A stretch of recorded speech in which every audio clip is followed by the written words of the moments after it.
Setelah meninggalkan istana, Aurelia menemukan kedamaian di lereng gunung. Sebuah rumah kecil menjadi saksi bisu awal kehidupan barunya.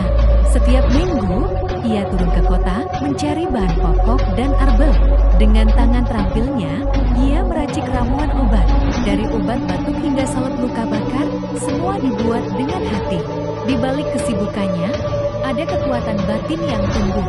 Tak lama, nama Aurelia, dokter gunung, mulai dikenal luas. Orang-orang datang dari jauh mencari kesembuhan darinya. Obatnya efektif dan ia tak pernah meminta bayaran berlebihan. Bahkan, seringkali ia memberi gratis bagi yang tak mampu. Di balik senyum hangatnya, tersimpan kesedihan yang mendalam. Hati yang retak tak bisa dipasang, dan itu tidak apa-apa. Namun, Aurelia memiliki sisi lain yang tersembunyi. Setiap bulan purnama, ia menari di tepi sungai tua.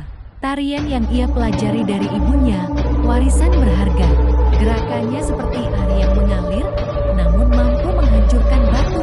Tarian itu adalah cara ia menghormati orang tuanya dan melepaskan beban hati yang selama ini ia pikul. Sementara itu, di istana, Pangeran Alexander gelisah. Wajah Aurelia tak bisa hilang dari pikirannya. Melihat Alara dan anaknya, ada rasa syukur, namun juga kekosongan. Mengapa Aurelia, yang pernah ia tolak, kini begitu mengganggu? Ia menyuruh pembantu kepercayaannya mencari tahu tentang Aurelia. Hasil penyelidikan mengejutkan. Aurelia dari garis keturunan dokter terhormat. Ia yatim piatu, belajar mengobati dari buku warisan dan pengalaman. Dan ia adalah penari tarian air dan batu. Tarian bangsawan kecil yang hilang. Di pasar kota, Aurelia berjualan obat, merasakan tatapan kuat. Ia melihat Alexander di kejauhan, menyamar, namun tetap melanjutkan. Alexander mendekat. Aurelia, aku sudah tahu tentang keluargamu. Aurelia mengangguk. Itu masa lalu, Pangeran. Tidak ada hubungannya dengan sekarang. Alexander bertanya, aku juga tahu kamu seorang penari. Bolehkah aku melihatmu menari? Aurelia menatapnya. Matanya menunjukkan kedamaian dan jarak.